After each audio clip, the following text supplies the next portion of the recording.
Bonjour à tous et bienvenue dans cette nouvelle vidéo. On se retrouve comme d'habitude pour parler films, pour parler séries, pour parler sorties et pour parler plateformes de streaming. Et cette fois-ci, on se retrouve pour parler d'une sortie qui n'est pas si récente que ça, tout simplement parce que j'ai beaucoup hésité à aller la voir au cinéma. À la base, c'était pas du tout prévu.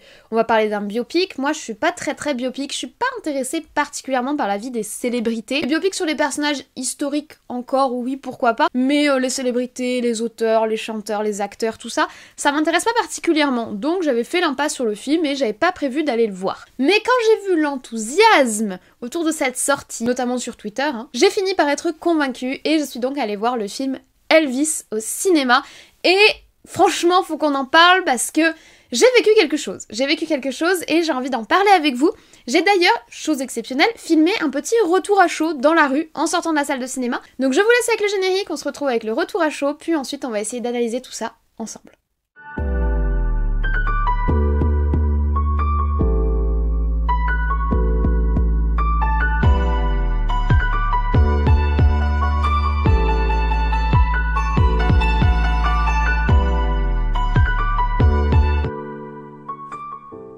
Bonjour YouTube, donc je sors de la salle de cinéma, je suis donc allée découvrir Elvis. Je comptais pas aller le voir, j'y suis allée globalement à cause de la sphère Twitter, soyons honnêtes, à cause des retours sur le film. Je fais pas d'habitude de petites vidéos retour à chaud, donc j'ajouterai ça dans mon avis, plus réfléchi, plus médité. Mais en fait, je me suis pris une claque, j'ai genre rencontré le King en fait, je connais pas du tout, je connais les musiques classiques d'Elvis, j'ai d'ailleurs chantonné pendant le film, mais je connais pas Elvis, je connaissais pas son histoire, son parcours de vie, et vraiment, genre j'ai rencontré le King et je comprends mieux tout le délire autour de ce personnage.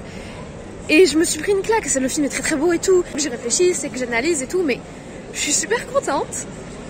Et voilà, j'ai rencontré le King et je comprends enfin et j'ai l'impression de m'être pris un gros morceau de culture dans la gueule. Voilà, je sais pas si c'est très plaisant à entendre. Mais du coup voilà, c'est mon retour à chaud. Je vous laisse avec les vidéos plus analytiques, on va dire. Voilà. Alors, Elvis est un film de 2h39, donc il est assez long, qui est sorti ce 22 juin 2022 dernier.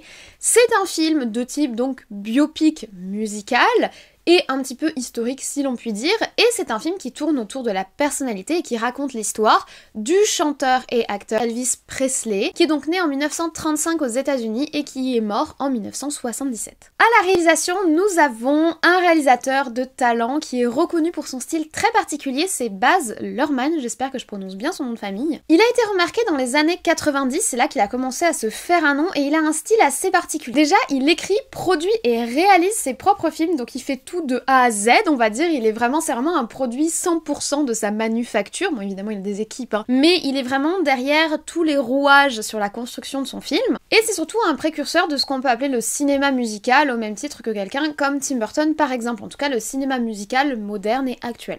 Il s'est notamment fait remarquer en 1992 pour Ballroom Dancing, que je n'ai pas vu, le film ne m'attire pas du tout, et il s'est également fait remarquer en 2001 puisqu'il a reçu la Palme d'Or pour son film Moulin Rouge. Je ne l'ai pas vu non plus, pareillement, c'est un film qui m'attire pas. Et en fait, pour être parfaitement honnête avec vous, le genre cinématographique de Baz Luhrmann, pas son style, mais plutôt les thématiques qu'il traite autour de la musique, etc., c'est pas forcément des choses qui m'attirent particulièrement. Je suis pas super attirée par les films musicaux, c'est pas mon truc, c'est un peu comme les biopics, c'est pas forcément ma came, je vais en voir de temps en temps. Là pour Elvis je suis allée le voir puisque j'avais envie de découvrir ce qui crée autant d'enthousiasme et autant de remous si vous voulez, mais d'une manière générale c'est pas des sorties qui m'attirent en particulier. Par contre, il faut reconnaître que le style Luhrmann est très reconnaissable. Il a un style très baroque, très bling d'une certaine manière, très brillant, étincelant, assez théâtral d'ailleurs. Il y a un côté burlesque et à la fois il y a un côté très pop culture, où alors quand il va traiter des thématiques notamment historiques, des choses qui se passent dans le passé, il va apporter un côté un petit peu plus moderne, notamment au niveau de la musique et des regards qui sont portés, des décors, des styles, des vêtements. Il a vraiment un style très particulier, très identifiable. Et moi, c'est un style que j'ai particulièrement, on va dire, remarqué dans le film Gatsby le Magnifique, qui est un film qu'il a produit en 2013 avec Leonardo DiCaprio. Il avait déjà produit un film avec Leonardo DiCaprio qui est Roméo plus Juliette en 1996. C'est un très grand classique. Moi, je l'aime pas particulièrement ce film, je le trouve beau, mais il me touche pas particulièrement. À l'inverse de Gatsby le Magnifique qui m'avait vraiment touchée, je trouvais que l'histoire était très intéressante et c'est surtout le visuel et la BO que j'avais trouvé incroyable et qui m'ont durablement marqué. C'est aussi pour ça que je me suis dit que même pour un biopic sur un acteur ou un chanteur que je ne connais pas particulièrement, le style Luhrmann allait peut-être faire son effet sur moi. Donc comme je viens de vous le dire, Elvis c'est une icône pop que je ne connais pas très bien. Alors il faut savoir que je considère ne pas avoir énormément de culture dans le domaine de la musique. Évidemment j'écoute de la musique, j'en écoute même beaucoup, surtout de la musique de mon époque et surtout des soundtracks de films, mais j'ai pas vraiment une culture étendue du domaine musical. J'ai d'ailleurs jamais fait de musique à proprement parler, je ne sais pas lire la musique, je ne sais pas jouer d'un instrument, je sais un peu chanter grâce à mes professeurs de musique du collège, du lycée, merci à vous. Mais je connais pas les genres, les mouvements, les périodes. J'ai une certaine, on va dire, inculture, même si le mot est fort, sur le domaine de la musique, et bien sûr je vois qui est Elvis, je connais certaines de ses chansons, je les écoute d'ailleurs, et c'est surtout des musiques que m'a légué mon grand-père par ailleurs, qui lui aimait beaucoup cette période puisque c'était la période de sa jeunesse. Et le côté icône pop, icône du rock'n'roll, etc., c'est pas des choses qui avaient énormément de signification pour moi, et je me suis d'ailleurs jamais particulièrement intéressée à la figure du King, au-delà des clichés véhiculés par les films américains. Or, le synopsis de ce film, puisque le principe est que ce soit un biopic, un petit peu librement interprété par le réalisateur, c'est de raconter la vie de Elvis, son œuvre, son lien également étroit avec l'histoire, avec la culture, avec la musique, l'évolution de la musique, et le lien en fait entre la culture musicale et l'évolution de la culture américaine dans cette période charnière qui est la période des années 50 aux années 70. Donc au-delà de simplement Elvis, on va aussi nous raconter une histoire de ce siècle et une histoire de cette période très importante pour les États-Unis. C'est vraiment ça le synopsis, et ce qui est intéressant c'est que le film ne se concentre pas uniquement sur la figure d'Elvis, mais aussi, et même j'oserais dire surtout, sur celle de Tom Parker, dit le colonel, qui a été son espèce d'agent impresario, un homme très mystérieux qui va être notre guide dans cette histoire. J'ai trouvé que, on va dire, le point d'ancrage et le schéma narratif qui avait été choisi pour le film était très intéressant, et ce n'était pas seulement juste raconter la vie d'une célébrité, mais ça va bien au-delà. Au niveau du casting, pour incarner Elvis, on va choisir Austin Butler. Alors Austin Butler, il est déjà présent dans le cinéma, mais surtout dans les séries, puisqu'il a joué dans des espèces de séries pour adolescents qui passent à la télé américaine, notamment en 2005 dans la série Zoé, mais également en 2013 dans la série Le Journal de Carrie, ou encore beaucoup plus récemment en 2016 dans les Chroniques de Shannara. Moi, c'est des séries que je n'ai pas vues, et qui par ailleurs ne m'intéressent pas particulièrement. Du coup, je ne connaissais pas l'acteur, mais je trouve que dans ce film, il se révèle vraiment. À savoir quand même que c'est pas sa première grosse production puisqu'il a déjà tourné avec ne serait-ce que Tarantino dans son film de 2019 Once Upon a Time in Hollywood, que je n'ai pas vu parce que j'apprécie pas énormément le cinéma de Tarantino. S'il vous plaît, ne me tapez pas. À ses côtés, il a l'iconique Tom Hanks, qui est un acteur exceptionnel s'il en est. Moi, je respecte énormément son travail. Il a d'excellents films à son actif. Forrest Gump en 1994, La Ligne Verte en 1999, Seul au monde en 2000. Il faut sauver le soldat Ryan, qui est excellent en 1998. Arrête-moi si tu peux en 2002, ou encore Da Vinci Code en 2006. Et encore, je n'ai cité que quelques-uns de ses grands succès. Tom Hanks est un très bon acteur, un très bon interprète, beaucoup de finesse dans son jeu. Il a un physique assez atypique, c'est clairement pas un playboy, mais je trouve que c'est vraiment quelqu'un qui à l'écran donne énormément. Donc le duo fonctionne hyper bien à l'image, et ils sont accompagnés notamment d'une troisième protagoniste, Olivia de Jonge, qui va jouer l'épouse de Elvis et qu'on a déjà vu dans un film que j'aime beaucoup, le film The Visit en 2015. Plus récemment en 2019, elle a joué dans la série The Society sur Netflix. J'avais fait un petit short dessus.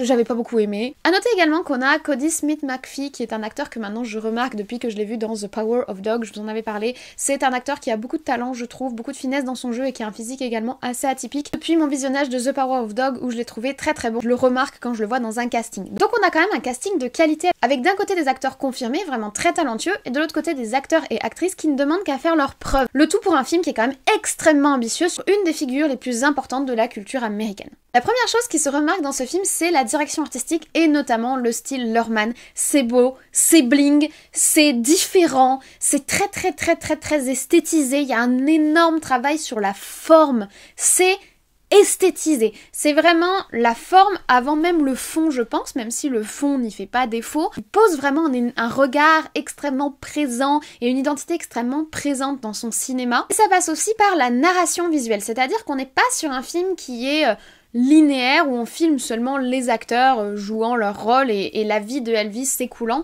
Il y a plein d'espèces de transitions qui passent par la télé, qui passent par les journaux, des effets de transparence où on va projeter en plus de l'image les titres des journaux, etc.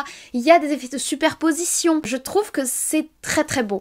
Honnêtement, je trouve que c'est très très beau, ça me parle beaucoup. On n'est pas vraiment dans un schéma visuel habituel, on a vraiment quelque chose de fort et d'identifiable qui, je trouve, passe très très bien pour raconter une histoire sur un temps long.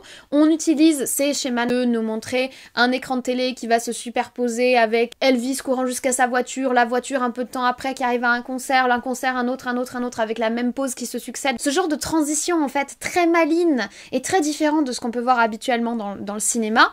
Et ça, je trouve que c'est très pratique pour raconter une histoire sur un temps long parce que ça permet de projeter des ellipses temporelles par des espèces de tricks visuels qui passent très très bien et qui font entièrement partie de la direction artistique, du regard artistique du réalisateur. Et au-delà de simplement nous apporter une esthétique, les plans sont léchés, les tenues sont choisies. Bon, il a choisi un personnage qui est Elvis, qui était extrêmement bling de base, qui avait des tenues extrêmement extravagantes, etc.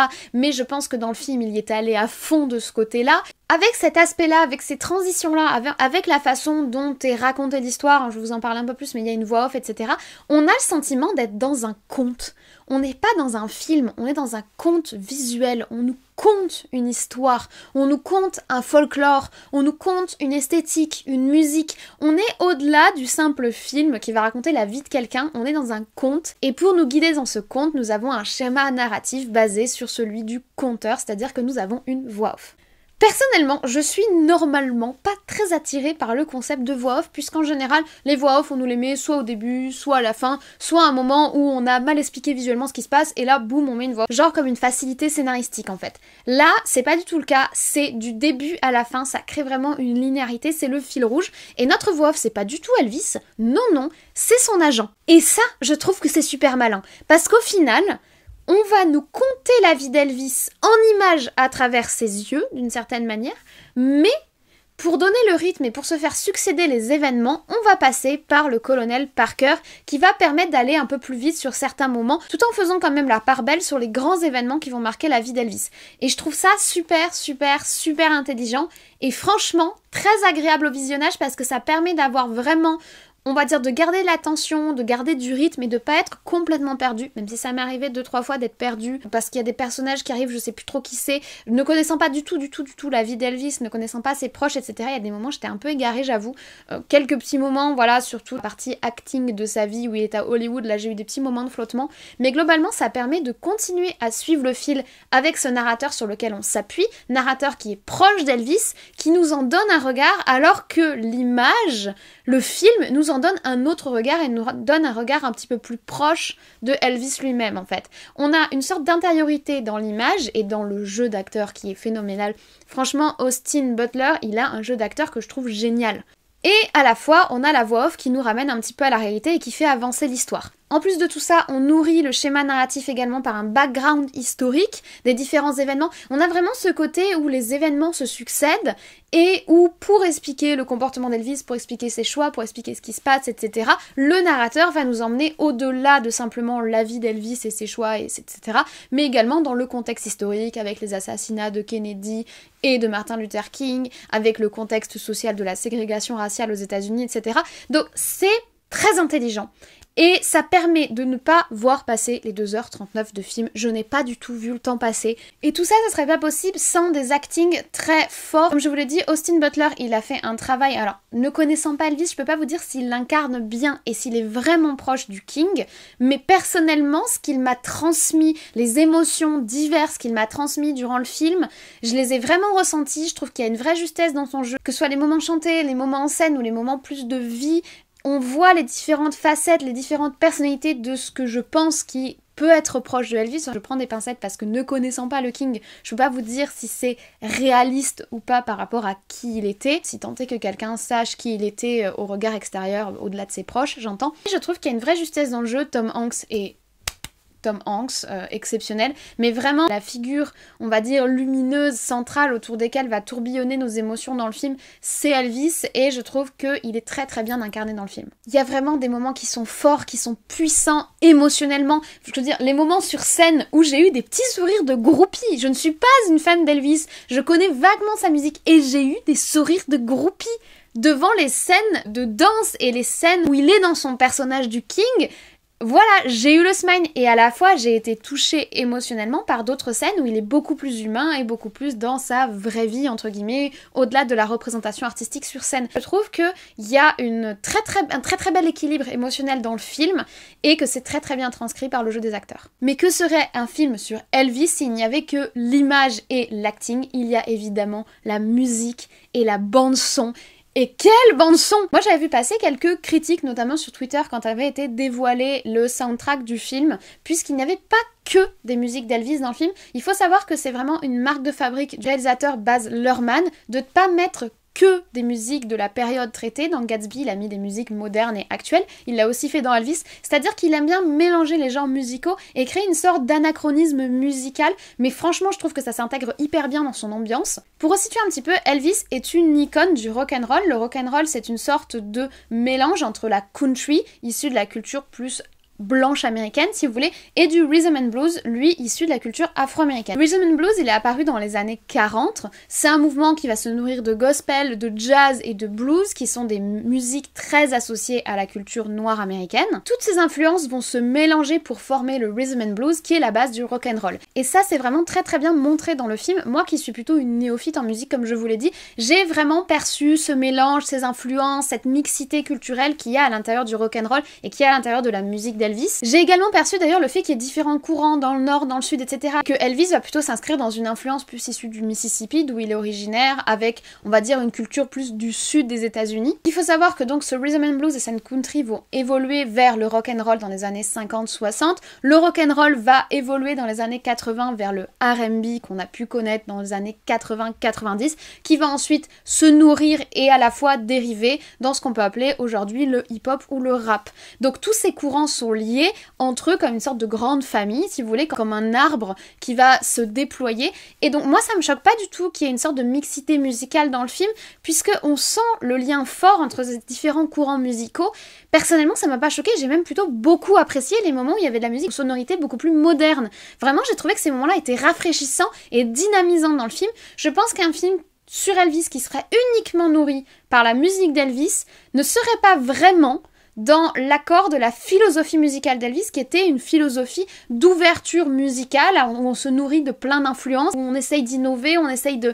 C'est ce que j'ai perçu dans le film, et du coup ça m'a pas du tout choquée. Mais vraiment, quand on a eu des chansons plus vraiment des musiques d'Elvis, notamment la scène sur Trouble, j'avais des frissons. C'est pour ça que je vous dis dans mon retour à chaud que j'ai eu l'impression de rencontrer le King, parce que c'est une culture que je ne connais pas, qui n'est pas ma culture de base, et là j'ai eu des frissons de le voir sur scène, de le voir interpréter certaines de ces musiques que j'avais déjà entendues, mais je les ai perçues complètement différemment, et j'ai beaucoup aimé vivre cet événement. En fait, j'ai eu l'impression durant le film que j'étais en train de me construire un nouveau pan de culture, notamment de culture musicale, mais également du lien entre la culture musicale et l'histoire américaine, que pour le coup je connais un peu, je suis pas une spécialiste, et j'ai vu des connexions entre des choses que j'avais pas vues avant, et j'ai vraiment eu l'impression de m'enrichir intellectuellement et culturellement en allant voir ce film. Ça fait super plaisir.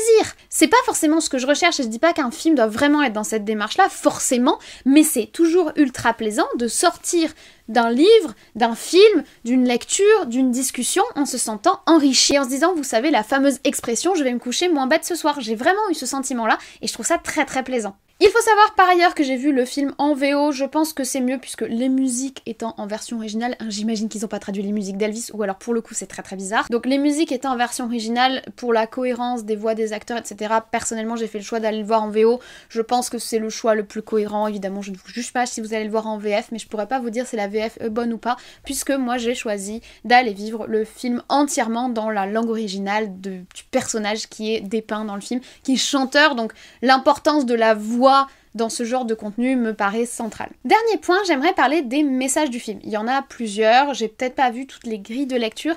Le premier message que j'ai vraiment trouvé fort et pertinent, c'est cette dimension culturelle, à la fois musicale, artistique et historique. Le film parle de ségrégation raciale, il parle de courants musicaux, d'évolution culturelle au sein des États-Unis. Je pense que le film explique vraiment, avec un regard plus axé sur l'évolution culturelle, mais qui forcément se nourrit des événements historiques, le moment charnière important qu'il y a après la Seconde Guerre mondiale aux États-Unis et qui va se poursuivre jusqu'aux années, on va dire, 70, 80. Tous ces mouvements, ce bouillonnement culturel et intellectuel qu'il y a eu aux États-Unis à cette époque-là et qui va forger les États-Unis tels qu'on les connaît aujourd'hui, c'est une période qui est très très riche, qui est pas facile à dépeindre tellement il se passe de choses, et je trouve que ce film revient très très bien dessus par son axe, on va dire, qui est autour de la figure d'Elvis et donc autour plus spécifiquement de la culture musicale.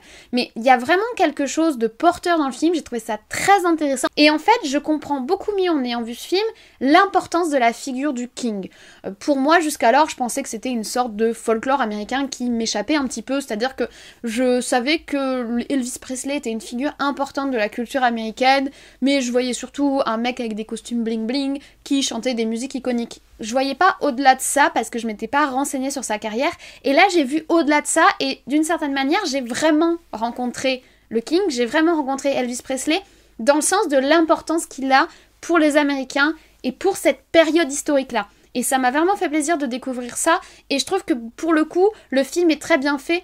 Le fait qu'il se centre pas uniquement sur sa vie, qu'il se centre pas uniquement sur sa personne, mais qu'il aille au-delà, je trouve ça très très bien. En plus, je trouve que dans le contexte actuel où il y a de plus en plus de tensions autour des notions de race, etc. Attention, bien évidemment, je ne souhaite froisser personne, je souhaite juste donner mon ressenti vis-à-vis du lien entre ce film et ce qui me semble être des thématiques d'actualité. Évidemment, mon but n'est pas de lancer une polémique, c'est d'ailleurs pas du tout le but de ma chaîne, et je ne suis pas ici pour parler politique ou quoi que ce soit, mais j'aimerais souligner dans l'analyse du film le lien avec une actualité plutôt brûlante dans la société actuelle. Ce que je vais dire va peut-être déplaire, mais je trouve que l'image d'Elvis qui est donnée dans ce film, qui est un Elvis qu'on dirait colorblind aux États-Unis, donc qui ne fait pas attention à la couleur des gens, qui est là parce qu'il aime cette musique. En fait, il fait en fonction de ses émotions et de ses sentiments. Il a aucun préjugé, il est vraiment juste guidé par la passion. Il a une passion pour cette musique qui est dit musique noire, et ben il s'en fiche. Il a une passion pour cette musique et il la chantera. Il a une passion pour cette gestuelle, pour cette façon de danser, et ben il le fera. Ça, j'ai trouvé ça super puissant. Et je trouve que dans le contexte actuel, le film peut vraiment avoir une portée très intéressante et très enrichissante. Et le second message que j'ai perçu dans le film, c'est une dimension de critique sociale. J'ai trouvé en fait le film extrêmement triste.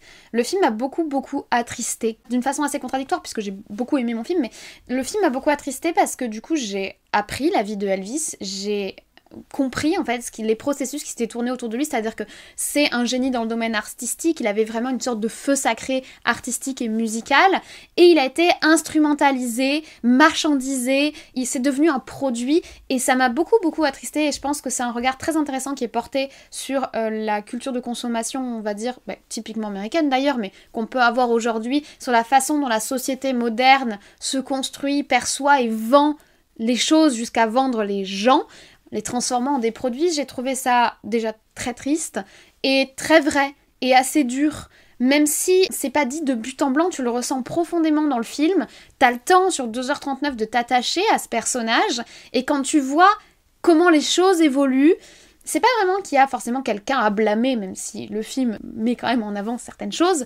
C'est surtout un système en fait qui est pointé du doigt, et ça j'ai trouvé ça très pertinent. Donc si je fais un rapide bilan parce que la vidéo est déjà très longue, j'ai rencontré le King dans ce film, j'ai compris la fascination pour cette personnalité, pour ce chanteur et cet acteur, et on va dire cette icône aujourd'hui, et ça me fait très plaisir d'avoir découvert ça en fait. Je me sens vraiment enrichie personnellement par l'expérience que m'a offert ce film, qui est beau, qui est bien écrit, qui est bien joué, qui est bien mis en scène, où l'esthétique est très belle, où on a vraiment du coup le côté Baz Luhrmann qui est très présent et qui est très plaisant par ailleurs. Moi ce que j'ai beaucoup vu surtout, et ce que j'ai beaucoup apprécié, cette espèce de fil rouge de l'histoire américaine, et la façon dont ça nous a été présenté avec une certaine, je dirais pas une neutralité parce que c'est pas le sujet, mais où on nous expose quand même des faits à travers le regard d'Elvis et à travers sa carrière, et j'ai trouvé ça très intéressant. Maintenant la question c'est, est-ce que j'ai aimé le film pour le film, ou est-ce que j'ai aimé le film parce que j'ai découvert un pan d'histoire que me raconte le film? En gros, est-ce que j'ai aimé c'est découvrir Elvis, ou est-ce que ce que j'ai aimé c'est le biais par lequel j'ai découvert? Je pense que c'est un mélange des deux, et je ne peux que vous recommander ce visionnage. Voilà, je vous remercie d'avoir écouté cette critique de Elvis jusqu'au bout. Je pense qu'on peut le dire, je pense que vous l'avez compris, c'est un coup de cœur. J'ai énormément aimé ce visionnage. Je remercie les gens qui ont fait des retours sur ce film sur Twitter, sur Instagram, etc. et sur YouTube, parce que c'est ce qui m'a donné envie d'aller le voir et je suis extrêmement contente de l'avoir découvert. J'ai passé un très très bon moment, j'y ai repensé, j'y ai repensé. Je suis très contente de vous faire un avis dessus, j'ai beaucoup de choses à dire comme d'habitude, hein, voilà. Mais je suis vraiment super contente d'avoir découvert ce film, je suis super contente d'avoir découvert la figure d'Elvis. Ça a été une excellente expérience cinéma et donc je vous invite également à la partager. Si vous hésitez pour aller voir le film, allez-y parce que c'est très impactant je trouve comme film. Après peut-être que c'est juste moi, peut-être que ça m'a fait cet effet là parce que je ne connaissais pas particulièrement la figure d'Elvis avant, il y a plein de paramètres à prendre en compte que je vous ai expliqué. Voilà, c'est mon ressenti sur le film. Si vous avez aimé cette vidéo, n'hésitez pas à vous abonner et à activer la cloche pour être tenu au courant des prochaines sorties. N'hésitez pas également à mettre un petit like comme d'habitude, ça fait toujours plaisir. Moi je ne vous embête pas plus, la vidéo est déjà très très longue. Je vous souhaite donc dès à présent une très bonne journée, une très bonne semaine, de très très bons visionnages et nous on se dit comme toujours à très très vite.